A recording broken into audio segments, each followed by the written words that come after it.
Good morning, good afternoon, good evening, wherever you are in the world. Welcome along. Welcome to today, another blue sky, sunny, beautiful day here in the Suffolk coast. And it is absolutely gorgeous. I hope it is as wonderful where you are. Welcome along. Welcome along to one of my walks and talks. I walk through the Suffolk countryside, have a bit of a chat about current events, my thoughts and opinions on everything from art to politics. And if it's your first time here, welcome. It's wonderful to have you here. And for your returning subscriber, thank you very much for being here yet again. I appreciate all the people that have subscribed to my channel. 366, I think it is now. Amazing. So if it is your first time here and you like what I'm doing, then please drop me a subscribe, hit the like, or if you don't like what I'm doing, hit the dislike. I don't mind either way. It's your call. You can do whatever you like. So welcome along. So today, following on from my last talk that I did about intuition, today we're going to be talking about the next sort of connection to that, if you will, coincidences. Now, coincidences, if you haven't heard, there's no such thing as coincidences, and it is the perceived coincidence, if you will. And I'm going to talk about a couple of the many instances in my life that perceived coincidences have happened and have led me to exactly where I am. Now, it's no mistake that you are where you are. Every single decision that you've made in your life, every single one, what you had for breakfast, everything is the result of the result of all those decisions have led you to exactly where you are right now, watching me, amazingly, for good or for bad. Now, I've had my entire life, when I look back at it, you can only see these things and how they played out to take you to where you are and to have the knowledge that you do, to have the understanding you do of the world around you, if you will, the world, the reality. We're going to talk about that in my next talk, actually, reality, and if it's an illusion, if it really is real. We're going to be talking about that next, so I think you probably like that one. But we're sorry, trying to get through a gate here. We're surrounded by perceived coincidences. Now, in my life, there's been so many, whereas now I have a 40,000 foot view. I can see it from a higher perspective because I have I won't say a deeper understanding, but I have an understanding of, I can see things differently because of all the things that I've experienced in my life has allowed me to see things differently. So, I look back at my life and I see all the things that have led me to where I am, and if that hadn't happened, then I wouldn't be here. If that hadn't happened, I wouldn't be here. So I'll give you a few examples of what I mean, and you can maybe follow along with your own story. So when I was a kid, 8 or 9, I think, my parents got me into stamp collecting, and I was collecting stamps from all over the world. Now, my parents' friends, or in Australia, our friends in Australia, were, anytime they got a stamp from somewhere, they'd rip the envelope, send me the piece of envelope with the stamp on it. I'd then soak it off, I'd dry them, and then keep those stamps in a book. I'd collect thousands of stamps, books and books and books of them. Some more common than others, some from far-flung locations. Now, there were stamps that I kept on getting from a place I had no idea where it was, no idea where they came from, but it was marked Magyar Posta, right? Now, for those of you who know what that is, bully for you, I didn't. I had no idea. I had no idea where they came from. I had no idea who sent them to me. No idea. They just showed up and had all these stamps, Magyar Posta. Now, I went through my life and didn't really think about it, I stopped collecting stamps a long time ago. I don't even know whether I still got the collections, but it was only when I came to England, the UK, where I live now, and I met my wife. My wife's Hungarian, by the way, and we travelled to Hungary one day, and we walked past a post office, and what was it? Magyar Posta. Bizarrely, I was collecting stamps from all over the world, but the biggest collection I had was Magyar Posta, Hungarian stamps. I have no idea where they came from, no idea who sent them to me, didn't know what Magyar Posta meant until I went there with my Hungarian, who is now my wife. So, bizarre. Coincidence? Sure, okay. When I was a kid, I had nightmares, horrible nightmares for years. It wasn't just a one-off, it was a repeated nightmare, constant from here. I'd wake up screaming about giant frying pans coming to get me. And I grow up and become a chef. It should have been a sign. I didn't take it, obviously. Here I am 30 years later, still a chef, But there's so many coincidences, or a chain of events, a series of events that lead you to a place that you only realize that if all that chain of events hadn't happened, you wouldn't be there, And it is, every single decision that you make leads you to where you are, for good or for bad. Now, we judge good and bad by our perception of it, okay? Now, there's a friend of mine, he's a good lad. I won't say his name, but he's a top lad, he's a good friend of mine. And now, he's had some horrible things happen to him. He had a bad accident, hurt his hand quite badly. Had multiple issues with the hospitals. They messed up the surgery. Big problems. Nearly lost his hand. So really, not a good situation. Now, he has been through hell for years. For at least about 3 years, he's been going through absolute torture. With operations, and he's even lost part of the use of his hand because of the nerve damage because they operated so late. Now, the doctors at the hospital admitted guilt, that they did it wrong, and he finally got some money as a payout, because obviously he's permanently disfigured and damaged for the rest of his life. He doesn't have full use of his hand because of the doctor's mistakes. They admitted to it, they admitted they got it wrong, and he got a payout. Now, after all the years of struggling, pain, depression, all that kind of stuff, he's now got money, and for the first time in his life, he's managed to buy himself a house, and a nice car. And he's actually, he's looking forward to the future, where he was in such a dark place not long ago, but now he's looking forward to the future of something he never thought he'd own. He never thought he'd own a house, And this is the thing: we perceive these good and bad circumstances in our life when it's without that painful experience that he went through. He might not have got to the place where he is now. So it is, we perceive the good and bad in the moment. Now, there's a story I've heard about a monk who won the lottery, and somebody says, "Well, that's lucky," and he went, "Well, maybe." And when he won the lottery, he bought himself a nice car. Well, that's lucky. Well, maybe. Had that nice car, crashed it, ended up in the hospital. Well, that's unlucky. Well, maybe. And then when he was in the hospital, he had a nurse that was taking care of him, and they fell in love and got married. Well, that's lucky. Well, maybe. And this is the thing: the perception of how we see the world and how we see the good and bad in the situation is based around what we think should be happening at a particular time at a particular place, and that perception governs our good and bad. How we perceive this good and bad, that we view it as good or bad in that moment. And it doesn't always mean that, because it can turn out to be both. Now, when I first came to England, I was with a girlfriend, and we broke up. It was painful, it was hurtful, it was horrible. But that breakup was essential for me to move on and eventually meet my wife. And my wife and I have been together for 21 years now. So without that painful experience, I might not have met my wife and got to where I am. And it's these set of circumstances, these perceived good and bad in the moment, that we judge, these coincidences, if you will, that lead us to where we are.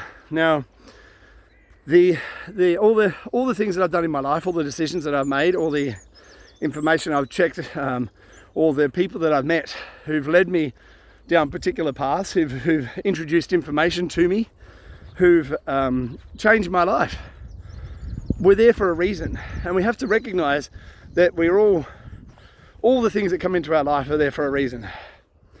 And it's hard sometimes to recognize that reason. I'd like to think that when we're looking at our lives, we're here in our moments of interaction, and the moments that we're involved in, that it's when we're judging something as good or bad, we're judging it in the moment without taking the bigger picture and looking back and saying, well, it's a bit shit right now, but maybe this is going to lead me to somewhere better. Now, the reason I'm doing this talk today is because where we are right now in these moments that we're living through, it's a bit shit. I think we can all agree that. We're looking around and everyone's in fear, everyone's in panic, and everyone's in a state of shock. And the media would have us believe that the whole world's going to end tomorrow, and the politicians, of course. But is it really that way? And is it, are these moments leading us to something that could be better for everybody? Why is everything coming up now? Why is everything perceived to be bad? Maybe this is just to show everybody the fiction that we've been living in, this perceived reality that we've been living in, to expose the lies, if you will. And it's no coincidence. It's no coincidence that things are happening just the way they are. And it's no coincidence that we perceive it as good or bad, but the way that the way it's all being framed is it's all bad. Now, when you're looking back at these moments in your life that you see as turning points, if you will, as turning points in your life that's led you to your understanding now, the interactions you've had watching this video, when you look back at these moments and you realize that there was pivotal, maybe this video is going to be a pivotal moment in your life, I'm not trying to suggest that, but you look back at there's pivotal moments in your life and you recognize that if that hadn't happened, then I wouldn't have done that. Or, there's another thing, I've talked about before, 10 years ago or something or other, I don't know how long ago now, every day's a mystery, the length of time has all gone screwy. But, when I look back at my life, about 10 years ago, I set a world record for the most expensive burger in the world, right? Bit of fun, it was good fun, and, I was asked to do it. Why not? It was an awesome experience, I really enjoyed it, right? Now, without that experience, because of that, if you will, I was asked to go and do a wedding for a billionaire in St. Moritz in Switzerland. And, it's a coincidence, of course. Just these events just happen to happen because of past events. And it is, if I hadn't done the burger, then I wouldn't have done that. And if I hadn't have done that, I wouldn't have done something else. And it is, when you're able to, in the future, look back and see those things that were pivotal things that you did, or experiences that you had, or people that you met, when you're able to look back at it, then you go, now I understand. But in the moment that you're living, it's hard to understand it. It's hard to see it for anything other than how you're perceiving it, and how you're perceiving it is good or bad based on how you feel about that moment in the moment, without the higher perspective, if you will, of this event could lead me to something much better. And what we're living through, it's hard to sort of keep a smile on your face, and it's hard to see it as a good thing when all those around you are suffering and in fear and panic and doubt and worry and all these all these negative emotions, because we're attaching negative emotions to things that we don't fully understand. And when this kind of negativity comes up, and this perception of things that are coming up in your perception, these events that are coming up in your perception, and they're making you feel a particular way, it's for a reason. It's for a reason. And while you don't understand the reason yet, you have to understand that it is coming into your reality, your perception, for you to deal with how that's making you feel. Why is it making you feel that way? Why are these events? Why is this person? What's making you feel that way? And that's the thing you have to examine. Why am I so triggered by a particular event? Why am I so triggered by a person saying something? Why is this particular thing making me fearful? What is it? What is that moment? That the perception of what you're experiencing in that moment. Why are you feeling that way right then? And examine that, because that's the thing that's going to allow you to get past that negative connotation that you have to that event, that good bad paradigm that we're constantly switching between. I like this, so it's good. I don't like that, so it's bad. Why is that bad? Why does it make you feel bad? Why is that person saying that? Why is that event making you feel that? And it's hard. I'm not going to lie to you. I'm not going to say, I'm not some guru. I'm just some guy. I'm just an ordinary guy who's sitting out here trying to explain the way that I see things, because it's helped me to understand myself better. And that's done through years and years of going through pain and anguish and, torturing myself, with, working the ridiculous hours I've worked in my life. And I have, 100-hour weeks for years and years and years and years and years. And then alcohol, just, drank. I don't drink anymore. I gave it up a couple of years ago. All the abuses I put on myself, it was because I couldn't deal with particular situations. I wanted to avoid them. It was drowning out the noise, drowning out I don't want to make the decisions about how I feel about this, good or bad. And it was always trying to make myself feel good with outside, stimulants or, alcohol or whatever it was, to take away the decision of having to decide, So this talk of coincidences, and there's a chain of events that lead us to where we are. It's all about bringing up the things and making you examine how you feel in the moment. Why is this good? Why is this bad? Why is this making me fearful? Whatever it is. All these events, everything has led you to the moment where you are, for you to see something in yourself. To make a decision about, why is this such a big deal for me? It's there for a reason, and you've got to deal with that. Why am I so fearful? If you are fearful of the events that are happening, why am I so fearful? I'm fearful, I don't want to die. Big fear. Everybody's got it. No one wants to die. But why don't you want to die? I haven't done enough with my life. Well, why not? What haven't you done? What's stopping you from doing it? I don't think anybody's going to look at me when my day finally comes, and it will one day, long way in the future. People say I'm middle-aged. I'm not middle-aged yet. Not even 50. Middle-aged? I won't be middle-aged until I hit 100. Just to piss everybody off. But we're all fearful of dying because why? Because we haven't done enough in our lives. And if we haven't done enough, then what do you want to do?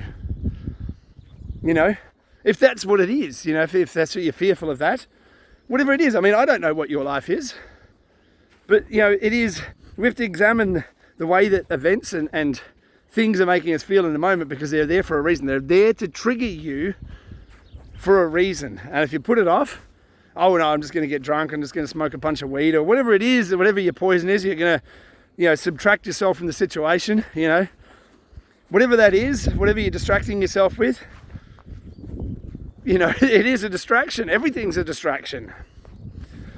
So, like I say, I'm no guru, I'm not special, I'm just an ordinary guy trying to examine my life's events and what that means and how it applies, and trying to make my life a bit easier and understand it better, so that I can be more peaceful and more accepting of the moments that trigger me, that upset me, that make me just go, what the fuck is going on? I'm going insane. Because these events are there for that, to make me notice a moment, and why is it triggering me so much? And how can I change my emotional state in that moment? Because your emotional state governs what's going to happen to you in your life.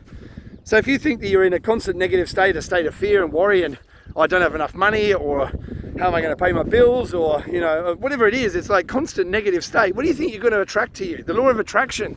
The law of attraction, if you don't know what the law of attraction is, you attract that which you think about most. And what's the saying is, the energy flows where attention goes. Where is your attention all the time? If your attention is on negativity, worry, fear, doubt, lack, what do you think you're going to have more of?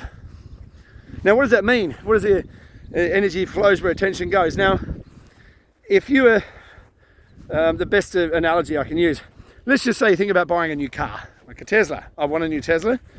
And now, when you're focused on that in your mind, you have an intention in your brain, or an idea of what you want.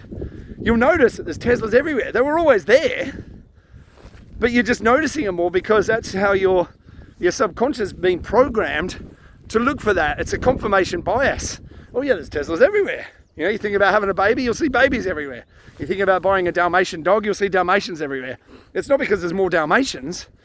It's because your subconscious has been programmed to notice that thing that you're looking at, or that you're focusing on. Tesla, Dalmatian, baby, whatever it is.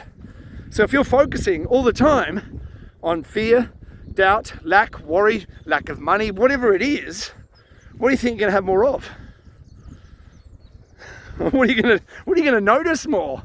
You won't notice all the good things that are happening. You'll notice all the shit things that are happening. Oh, I've got another bill. Oh, this is happening. Oh, this is another terrible event in my life. You won't notice all the good stuff.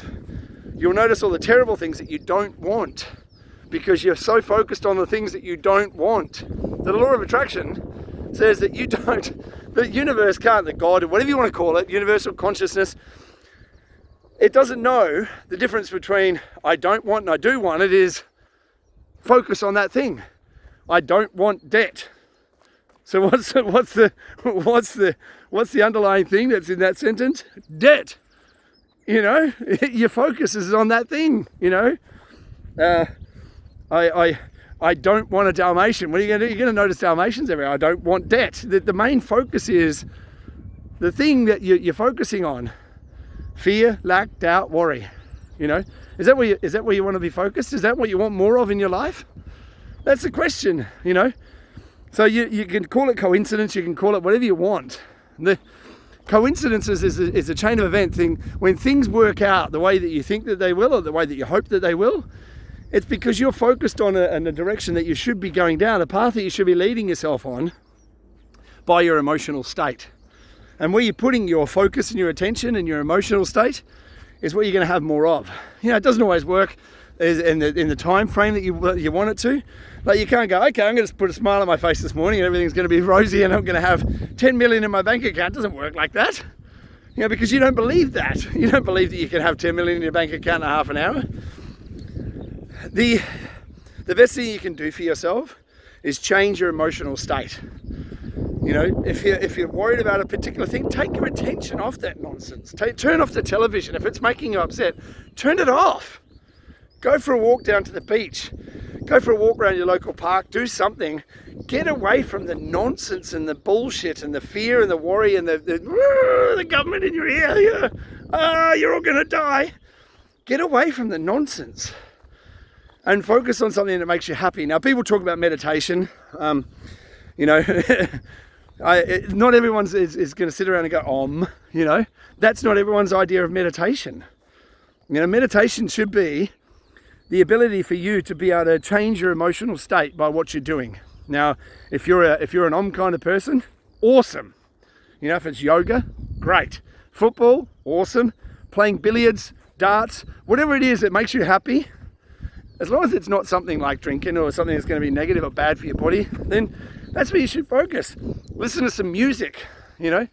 In the times where I'm feeling a bit, it's all too hard, then I turn on some music.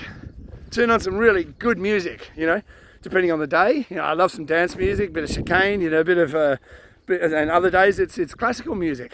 But music has the ability to change your mood instantly. Your emotional state governs what's going to happen to you in your life. And then, coincidentally, it's just purely a coincidence that things tend to work out and you notice more of the good stuff that's happening in your life and not noticing the shitty things that are coming up because your focus isn't on them.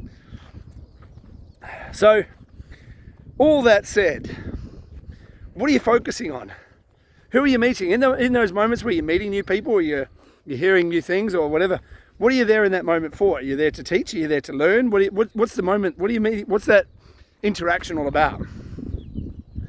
Why is this emotional state important to you? If you're feeling bad, you know, you're on the wrong path.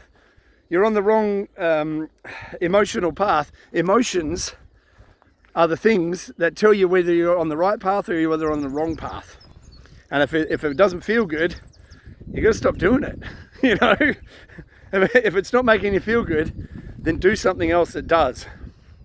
And I'm not talking about drinking booze or getting high or whatever it is, because that's a distraction. Yeah, the coincidental stuff, when things tend to work out and things are tending to go good, that's the path you want to be on. Do more of those things. Focus your attention on the things that are positive in your life, that are good, that bring you the good things, because that's the direction you want to go in your life. No one wants to feel bad.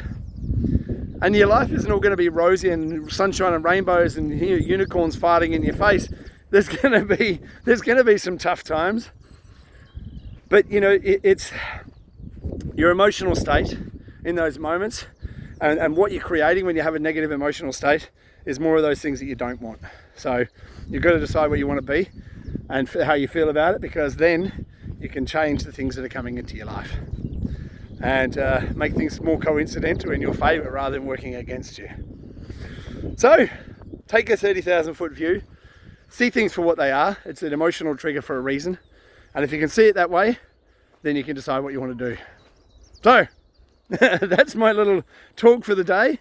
I hope you enjoyed it. Like I say, the next talk I'm going to do is about the nature of reality. Are we living in a construct? Are we living in the Matrix? This is one of my favorite subjects. The Matrix is my favorite movie. I absolutely adore it. And I hope you join me for that one. I hope you enjoyed this one. So on a parting note, look, I'm so honoured and privileged that you're here to join me for these walks and this talk, and so thank you so much for all the feedback and the lovely comments I get and the love. I get so much love from everybody. It's amazing. I really appreciate it. I can't thank you enough. So thank you so much for being here. And you know, if this resonates with you, then share it with other people. If you think it can lift them up and maybe buoy somebody who's in a bit of a down state, do it. Please feel free, or just go and do something to help other people that are in that state, because sometimes we need other people to help lift us up out of somewhere that's, you know, it's not benefiting us. So go out there and share some love. You know, smile at people. Even if you're missing a tooth, you know, smile at people, because it'll make them smile. Share some love, do some good, pay it forward. Always try and get out there and do some good in the world, because the more good you do, the better you make the world. And the better you make the world, we can all be happier and we can all move forward rather than living in a fear state. We can live in a much happier world, a much more harmonic way than constantly battling against each other. So share some love, do good, be good. I love you all. Thank you so much for being here, and I should look forward to seeing you all real soon. Take care. Ciao.